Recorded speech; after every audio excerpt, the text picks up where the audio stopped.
તમારી ગમે તેટલી ઊંચાઈ ને ગમે તેટલી મોટપ આવે ને, તેમ છતાંય પણ દુનિયાના તમે સાહેબ બનજો, દુનિયાના તમે મોટા અધિકારીઓ બનજો, દુનિયાના તમે બિઝનેસમેન બનજો, પણ તમારા મા બાપના સદૈવને માટે દીકરાના દીકરા રહેજો. એના સાહેબ કદી નહીં થતા, એના સાહેબ કદી નહીં થતા. બાપ હિન્દુ ધર્મની એ તો મહાનતા છે. પિતૃદેવો ભવ, માતૃદેવો ભવ, ગુરુદેવો ભવ. હિન્દુ ધર્મની પાસે શા માટે દુનિયા ચૂકે છે? અદ્ભુત પ્રસંગ યાદ આવે એટલે તમને કહી દઉં.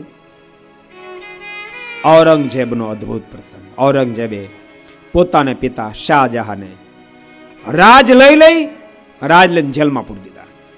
જેલમાં તો પોતાના બાપને પૂર્યો, પણ જેલમાં પૂર્યા પછી એક માટીની તાસળી આપી અને એમાં ખીચડી પીરસાય.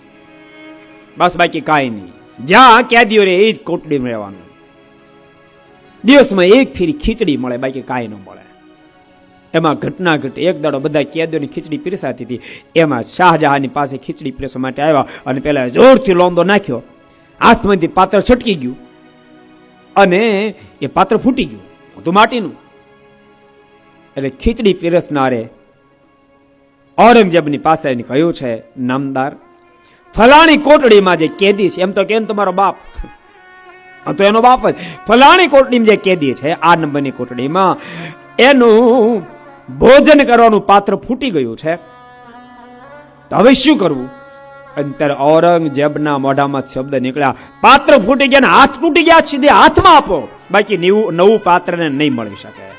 અને આ સમાચાર જયારે શાહજહાંને મળ્યા ને, ત્યારે શાહજહાંની આંખોમાં આંસુ ભરાણા હતા અને શાહજહાંના મોઢામાંથી શબ્દ નીકળ્યા હતા, આજ મને ખબર પડી આખી દુનિયા શા માટે હિન્દુ ધર્મના પગમાળો, આજ મને ખબર પડી.